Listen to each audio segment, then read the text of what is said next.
Hi guys, it's Nick. Right, this is going to be my roundup of 2015, my year in reselling, and this is the tag video that's been going around. Sam, or Tez Nutkins, as you may know him, he started a tag video which has really taken off, and Mike Taylor tagged me. So this is my go at doing this list of questions. Basically, it's a list of questions talking about your year in reselling. Excuse the beanie, I've just got in from work and I can't be bothered to sort my hat out, sort my hair out, because I'm going to have horrific hat hair and I've got to go out shortly because I'm playing in a poker tournament, so I want to quickly do this so the beanie stays on. Deal with it. Right, I'm going to whiz through these. It's basically a list of 10 questions about my year in reselling. So first one is, what was your best pickup of 2015? There's two actually that spring to mind. The first one is the collection of pin badges that I picked up. I've talked about it before, and it's the gift that just keeps giving. I've made good money on it already, and I've barely scratched the surface of the decent stuff that's in there.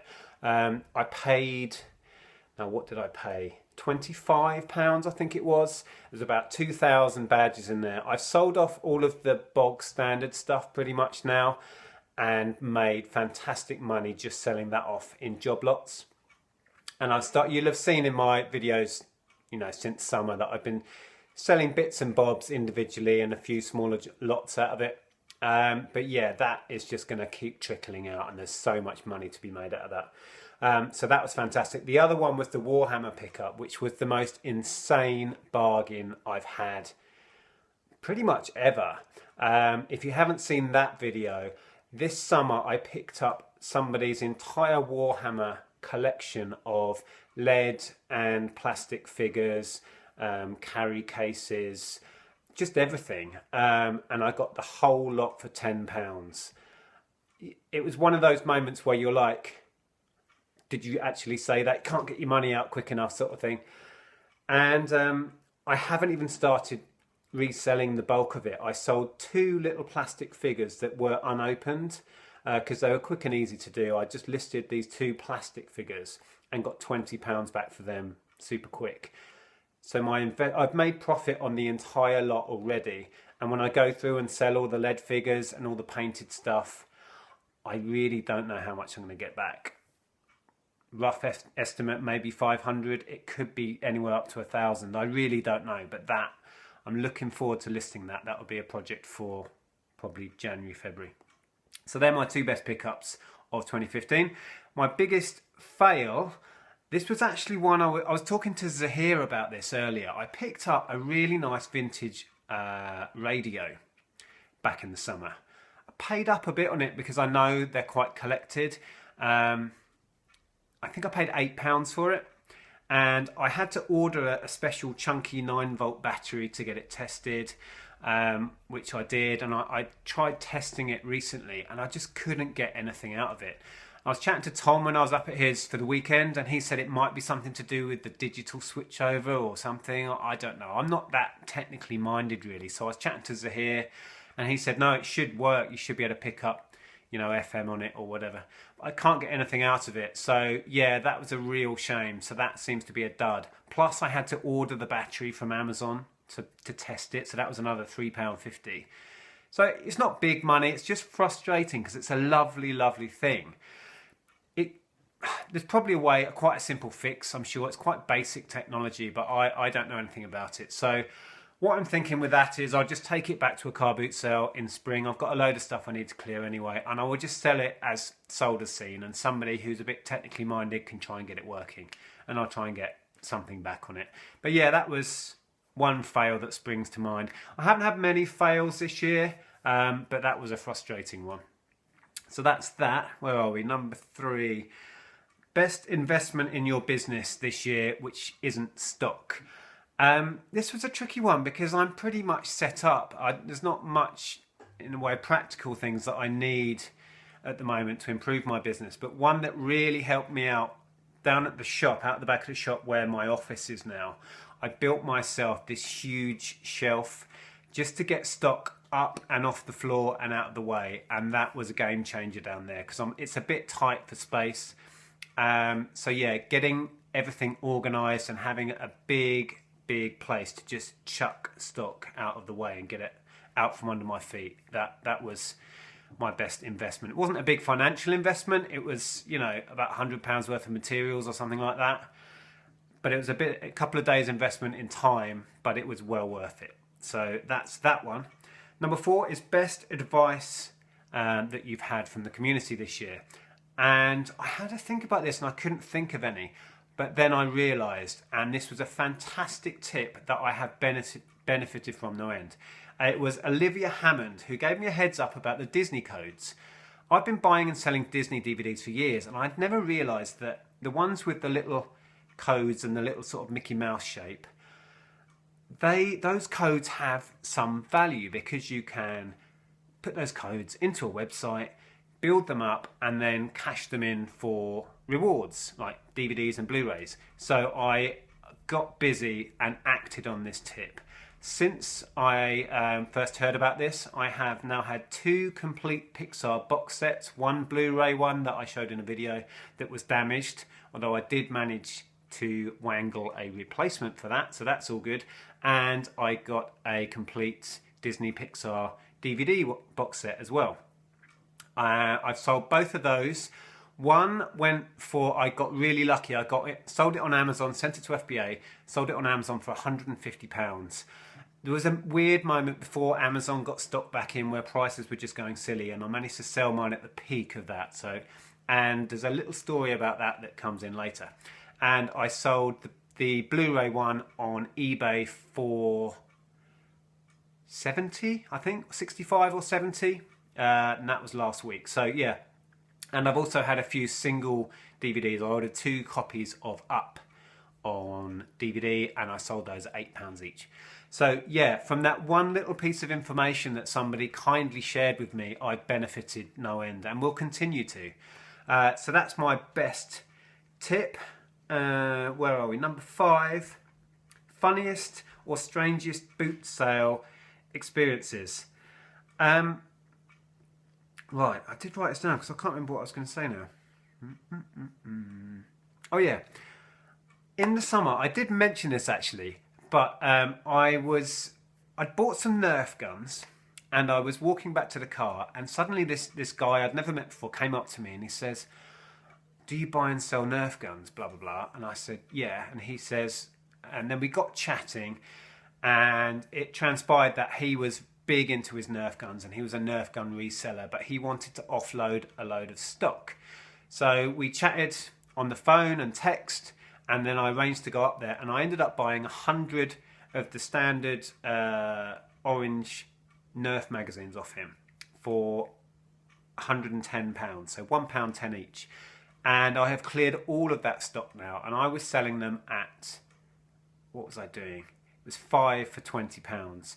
I can't remember the exact numbers, but I made a real killing out of that. And that was just from a random bloke spotting that I had Nerf guns in my trolley and coming up to me and swapping numbers and then sorting out a deal. So yeah, that was fantastic.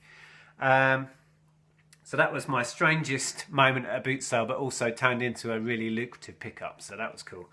Where are we? Number 6. Boot fair bugbear, like something that winds you up about boot sales. I've watched a fair few of these now, and I concur with what most people have been saying about people quoting you eBay prices is frustrating, missing a deal by a couple of seconds, all of those things, endless. But I'm going to put this one out there. This is my frustration about boot sales.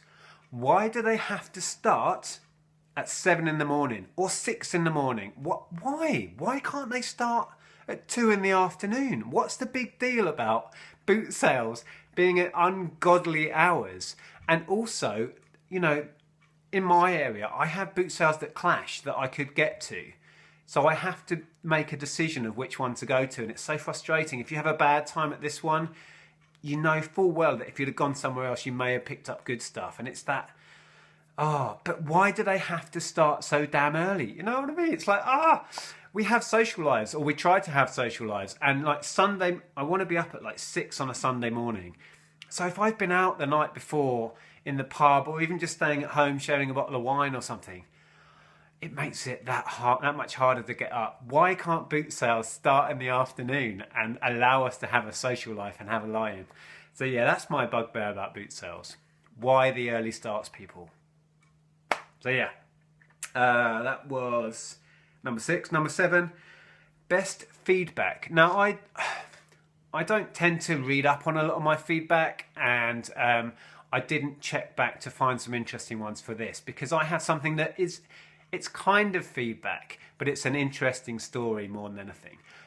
But what it is, I got a glimpse into, it's hard to explain, the DVD complete Pixar set that I sold on Amazon FBA. Even though I don't ship the item because it's FBA, you can see the address, and I happened to go into the order and I saw the name, and it was Jonathan Jolie. Now, my wife watches a YouTube couple who do daily vlogs, and they have been doing it for the last sort of decade. They're really big on YouTube. The Saucony Jolies is their channel. They've got millions of subscribers, and they do it as a full-time job. And like I say, my wife Andrea watches their channel, and I've seen them because they've been on the telly when Andrea's been watching them. So I saw this name and I thought, is that Jonathan Jolie from the famous YouTube couple? And then we did a little bit of research and we figured out it was. And then because they do daily vlog videos, a couple of days later, we saw this guy give the box set that I had sold, that was on my shelf in my office.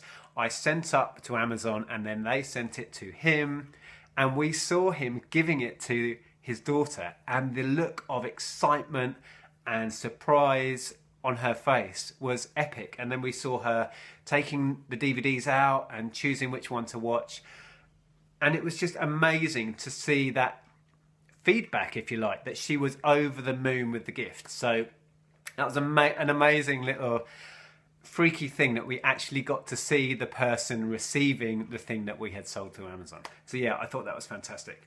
So that's, where are we? Number 7, bear with, I've just got to change bits of paper. Number 8, product that surprised me this year.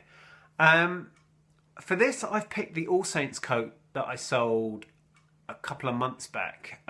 We traded in a coat in the shop, and I decided to list it online because I did a bit of research. Well, Andrea did a bit of research, and she realised there was a real demand for this brand, All Saints. So I stuck it on, and I think I put it on at 60, and that's what it sold for. But the surprising thing about that was the person was in, I think it was Canada, and they ended up paying a load of import duty, and they ended up paying the global shipping program cost as well. So for this coat, they ended up paying in excess of £100, and it just surprised me that this fairly unassuming grey coat, it was pure wool and it was a nice thing, but I was stunned how much someone was prepared to pay for that. So yeah, that was my surprise product that I sold. Number 9, bestseller of Q4, so of the Christmas season this year. There's not one particular line or product that I can put my finger on, but for me, it's been all about brand new sealed stock that I sent up to FBA. It has gone amazingly fast, and for, in some cases, crazy money. I didn't actually stock up massively on retail arbitrage stock this year, as I have done in the past, because as I said before, we've got all our money tied up in the shop really, so I haven't been that free with money and been able to invest. But what I did have, I sent it all up to Amazon, and yes, Monty, I think Monty wants to go out, and it just flew out the door, and I was commanding quite amazing prices on some things. Monty, shush, come here. You can't bark, I'm trying to do a video. Yeah, now I've spoken to him, he's going to bark at me. So yeah, my bestseller of Q4 is sealed retail arbitrage stock on FBA. Where are we now? Number 10, my aims for 2016. Now I've got 3. I'm going to be greedy, and I've got 3. The first one is to do with our new business, the shop, and that is to just keep promoting that. We're going to have another push. We're going to get a new leaflet designed and we're going to push that, and it's just about getting the word out there again and just getting a bigger customer base and growing the customer base. The business model works, we've just got to scale up the numbers now. So that's our challenge with the shop, is to just push the promotion. Regarding my reselling business, the online stuff that I talk about in my videos, really I want to just get my stock holding down. I want to go through, I've got stock stashed away in the loft, in the old office, down at work, that's just been gathering dust. And this Q1, forget Q4, it's all about Q1 now. My Q1 is going to be clear my backlog and really make a concerted effort to dust off the old stock I've been avoiding listing and get shot of it all. If you've watched my videos since I started doing this, which was summer of 2014, a lot of the big pickups back then have just been put into storage.